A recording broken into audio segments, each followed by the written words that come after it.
नमस्कार, स्वागत है आप सभी का। मैं हूं आपके साथ हेमंत कुमार। और पूरी दुनिया के सामने सबसे बड़ा सवाल यही है कि जहां एक तरफ अमेरिका ईरान बातचीत कर रहे हैं, सीज़ फायर की स्थितियां हैं, युद्ध रुका हुआ है, तो क्या इसका स्थायी समाधान निकल गया है? आज की खबर ऐसी है जिसे सुन करके आप चौंक जाएंगे, क्योंकि अमेरिका ने ईरान के मिसाइल ड्रोन ठिकानों पर बड़ा हमला किया है और ईरान ने भी इस पर जवाबी कार्रवाई की है। अब ईरान ने इस पर बयान भी दिया, कहा कि सीज़ फायर तोड़ करके अमेरिका पछताएगा। लेकिन इस आखिरकार ये हमला क्यों हुआ, इसके पीछे की वजह क्या है, ये सबसे बड़ा सवाल इस वक्त खड़ा हुआ है।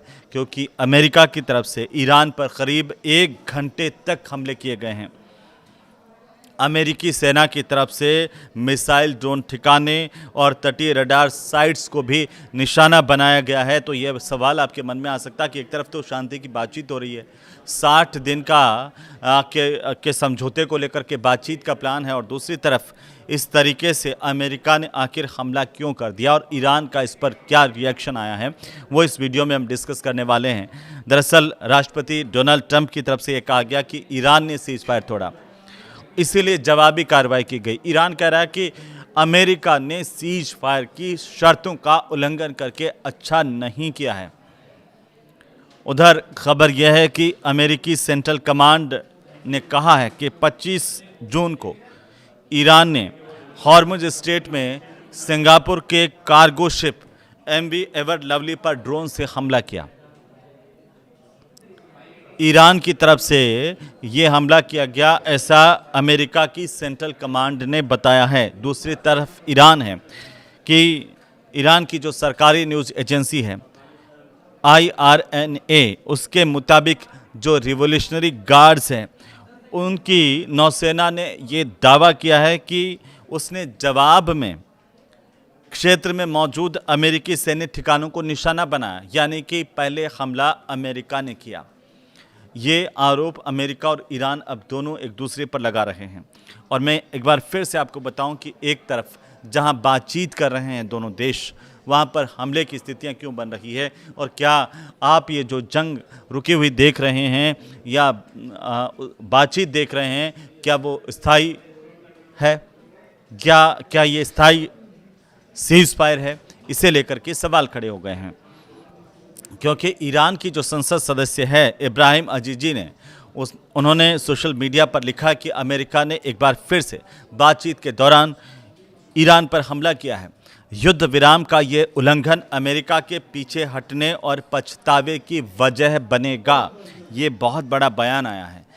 अब अगले घंटों की बात करें, उससे पहले मैं आपको बताऊं पिछले 24 घंटे के 5 सबसे बड़े अपडेट्स अमेरिका ईरान को लेकर के क्या आ रहे हैं। क्योंकि सबसे बड़ी बात यह है कि नाटो देशों पर ईरान का निशाना है, और ईरान ने आरोप लगाया कि अमेरिका और इजराइल के हमले में साथ देने वाले जो नाटो सदस्य हैं, ऐसे देश, उनको जवाबदेह ठहराया जाना चाहिए। विदेश मंत्रालय की तरफ से ईरान के विदेश मंत्रालय ने ये कहा कि इन देशों को ये बताना चाहिए कि उन्होंने इस सैन्य कार्रवाई का समर्थन क्यों किया। दूसरी सबसे बड़ी बात 24 घंटे में यह हुई कि हॉर्मुज पर जहाज पर हमला हुआ है हॉर्मुज में, और समुद्री सुरक्षा को लेकर के फिर से बड़े सवाल खड़े हो गए हैं। दरअसल ओमान के तट के पास में हॉर्मुज स्ट्रेट में एक मालवाहक जो जहाज है, उस पर हमला हुआ है अज्ञात हथियारों से, और जहाज के ब्रिज को काफ़ी नुकसान पहुंचा, इस तरह की जानकारी सामने आ रही है। हालांकि किसी के हताहत होने की इस दौरान की खबर नहीं है, लेकिन फिर भी इस घटना के बाद संयुक्त राष्ट्र संघ ने 11,000 नाविकों को निकालने का जो अभियान है वो फिलहाल के लिए रोक दिया है। अब यहाँ पर भी बड़ा सवाल यह है कि जहाँ हॉर्मुज में शांति की बात हो रही थी, ये कहा जा रहा था कि अब सुरक्षित तरीके से वाहनों जो जहाज हैं उनकी आवाजाही इस रास्ते से होगी, लेकिन यहाँ पर ओमान के तट के पास में जिस तरीके से एक जहाज पर हमला हुआ, फिर यहाँ पर हॉर्मुज की सुरक्षा का संकट खड़ा हो गया है। तीसरी सबसे बड़ी बात यह हुई है कि लेबनान में फिर से तनाव बढ़ने के संकेत दिख रहे हैं, क्योंकि इजरायली सेना ने दक्षिणी लेबनान का जो इलाका है अल मंसूरी, उस इलाके में लोगों को घर खाली करने की चेतावनी दे दी है। हिजबुल्लाह के प्रमुख नईम कासिम हैं, उन्होंने ये कहा कि इजराइल को लेबनान की पूरी ज़मीन से बिना शर्त हटना होगा और संगठन किसी भी हालत में इजराइल से रिश्ते सामान्य नहीं करेगा। ये हिजबुल्लाह की तरफ से कहा गया है। तो ऐसे में वहाँ पर शांति कैसे स्थापित होगी? अगर लेबनान में शांति नहीं है तो क्या इसका असर पूरे मिडिल ईस्ट पर पड़ना तय है? ये बहुत बड़ा सवाल है। चौथी बड़ी बात क्या हुई है पिछले 24 घंटों में? वो यह हुई है कि ईरान और अमेरिका, ये दोनों देश हैं, इनकी समझौते की दिशा में बातचीत लगातार हो रही है और अच्छी बात यह है कि बातचीत सकारात्मक तरीके से आगे बढ़ती हुई नज़र आ रही है, क्योंकि अमेरिका और ईरान के बीच में तकनीकी स्तर की बातचीत पूरी हो गई है। दोनों देशों ने 4 संयुक्त कमेटियां आपस में बनाने और 60 दिन में एक अंतिम समझौते पर पहुंचने, अंतिम समझौता करने के लिए एक रोडमैप तैयार करने पर आपस में सहमति बनाई है। यह अच्छी बात है। रूस ने भी इसे लेकर के ये बयान दिया, कहा कि अंतिम समझौता होने पर संयुक्त राष्ट्र सुरक्षा परिषद में उसका वो समर्थन करेगा। ये रसिया की तरफ से कहा गया है।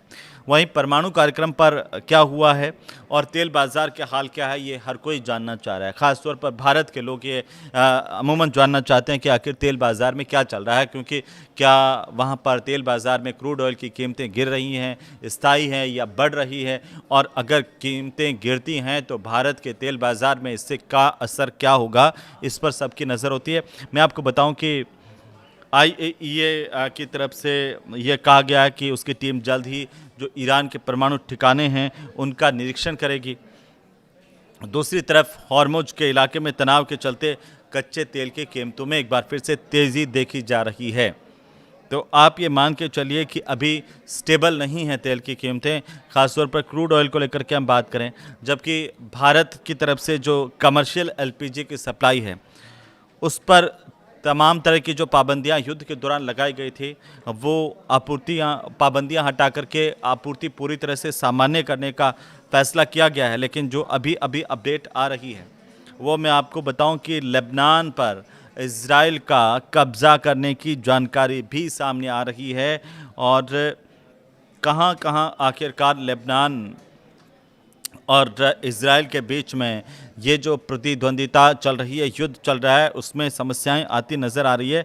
तो एक बड़ा हिस्सा है जहां पर इजराइल ने कब्ज़ा किया है और युद्ध यहां पर थमता हुआ नज़र नहीं आ रहा है। लेबनान और इजराइल के मामले को लेकर के अभी और इंतज़ार करना होगा। लेकिन फ़िलहाल हम आपको बता दें कि हॉर्मुज पर जिस तरीके से नियंत्रण दिखाने की कोशिश में दोनों जुटे हुए हैं, अमेरिका और ईरान, और यही वजह है कि हॉर्मुज पर अब लगातार अभी भी जो सुरक्षा है जहाज़ों की, उसको लेकर के संकट के बादल मंडरा रहे हैं। मैं आपको बताऊं कि जो एक्सपर्ट हैं उनका ये मानना है कि ईरान अमेरिका दोनों ये आपस में दिखाना चाहते हैं कि हॉर्मुज स्ट्रेट पर नियंत्रण रखने और वहाँ पर गतिविधियों को प्रभावित करने की जो क्षमता है वो उनके हाथ में है। अमेरिका भी यही दिखाना चाहता है पूरी दुनिया को, ईरान भी यही दिखाना चाहते हैं, और हर कोई ये जताने की कोशिश में है कि हॉर्मुज के दादा हम हैं, और यहाँ से जो गुजरेगा वो हमसे परमिशन लेके गुजरेगा। ये अमेरिका भी कह रहा है, ईरान भी कह रहा है। और इसी वजह से ये जो हालिया तनाव है, जहाँ पर हॉर्मुज में भी जहाज पर हमले होने की खबरें आ रही है, वो इसी वजह से आ रही है, ये एक्सपर्ट्स का मानना है। और ये भी बता रहा कि ईरान और अमेरिका के बीच में जो MOU है वो बेहद नाजुक स्थिति में है अभी भी, और किसी भी समय आप टूट सकता है। इस तरह की आशंकाएं एक्सपर्ट्स की तरफ से जताई जा रही हैं। अंतर्राष्ट्रीय मीडिया में जिस तरह की खबरें चल रही हैं, आपको बताएं कि दोनों देशों के हित में यही है कि हालात युद्ध में नहीं बदलें, इसको लेकर के दोनों देश काम करें। जो विशेषज्ञ हैं वो ये चाहते हैं, उनकी राय भी यही है। हालांकि बातचीत के साथ साथ अगले 60 दिनों पर सबकी नज़र है कि इस तरह के तनावपूर्ण घटनाक्रम बार बार देखने को मिल सकते हैं बातचीत के दौरान, लेकिन बातचीत नहीं रुके, बातचीत टूटे नहीं, ये बहुत महत्वपूर्ण बात होगी। अगर ऐसा नहीं हुआ तो हो सकता है कि अंतिम स्तर तक बातचीत पहुंचे और मिडिल ईस्ट में शांति पूरी तरह से बहाल हो जाए। लेकिन अभी जो जानकारी आज आई उसके मुताबिक लेबनान और इजराइल के समझौते के विरोध में बेरूत में भी रैली हुई है। जो लेबनान की राजधानी है बेरूत, वहाँ पर हिजबुल्लाह समर्थक जो है वो इजराइल और लेबनान समझौते के विरोध में सड़कों पर प्रदर्शन करते हुए देखे गए हैं। हिजबुल्लाह के जो समर्थक हैं उन्होंने सड़क जाम करने की कोशिश भी की है और कई जगह पर आग लगा कर के टायरों में प्रदर्शन किया है। और सड़क जाम भी हुई है, लोगों को आवाजाही में परेशानी भी हुई है। लेकिन अमेरिका इस पूरे हमले को लेकर के क्या कह रहा है कि आखिर किसने सीज़फायर इस वक्त तोड़ा है, जब दोनों देशों के बीच में 60 दिन की बातचीत चल रही है। तो ईरान के विदेश मंत्रालय का एक बयान आया है अभी अभी, वो मैं आपको बताता चलूँ कि ईरानी सेना ने अमेरिका से जुड़े जो ठिकाने हैं उन पर हमला किया है। ये जानकारी ईरान के विदेश मंत्रालय की तरफ से साझा की गई है और मंत्रालय के मुताबिक ये जो कार्रवाई है वो ईरान के दक्षिण तटीय इलाकों में हुए अमेरिकी हवाई हमलों के जवाब में की गई। यानी कि कहा गया ईरानी विदेश मंत्रालय की तरफ से कि पहले हमला अमेरिका की तरफ से किया गया, इसका मुंहतोड़ जवाब दिया गया। बयान में ये भी कहा गया है कि अमेरिकी हमले संयुक्त राष्ट्र चार्टर और दोनों देशों के बीच में जो बातचीत हो रही है, युद्ध समाप्त करने को लेकर के जो मेमोरेंडम हुआ है उसका घोर उल्लंघन है। और ईरान ने हालांकि ये नहीं बताया कि किन ठिकानों को निशाना बनाया गया है और वे किस स्थान पर स्थित हैं, लेकिन इसे लेकर ईरान ने कड़ी प्रतिक्रिया दी है। और साथ ही साथ मैं आपको बताऊं कि लेबनान इज़राइल जो सीमा है उसके पास इजरायली बमबारी भी आज देखने को मिली है, क्योंकि लेबनान की जो नेशनल न्यूज़ एजेंसी है उसकी खबरें इस तरह से आई है कि इजराइल की जो सेना है उसने रात के वक्त में लेबनान इजरायली सीमा के पास में बमबारी की है। और ये जो इलाका है सीमा से करीब 1.5 किलोमीटर दूर बताया जा रहा है। अभी ईरानी मीडिया ये दावा कर रहा है कि जो अमेरिका की तरफ से हमले किए हैं उनमें किसी तरह का हालांकि कोई नुकसान नहीं हुआ है, लेकिन इसमें युद्ध की आशंकाएं लगातार फिर से गहराती नज़र आ रही है। आपको क्या लगता है कि क्या ये युद्ध कभी रुक पाएगा, और आखिर क्यों बार बार जब एक तरफ शांति समझौता हो रहा है, बातचीत हो रही है, ऐसे वक्त में अमेरिका या ईरान क्यों ये आपस में हमला करने का जोखिम उठा रहे हैं? क्या चाहते हैं दोनों देश? इस पर टिप्पणी कीजिए, कमेंट कीजिए, और ये वीडियो आपको अच्छा लगे तो हमें ज़रूर बताइए और साथ ही इसे शेयर भी कीजिए, लाइक भी कीजिए। नमस्कार।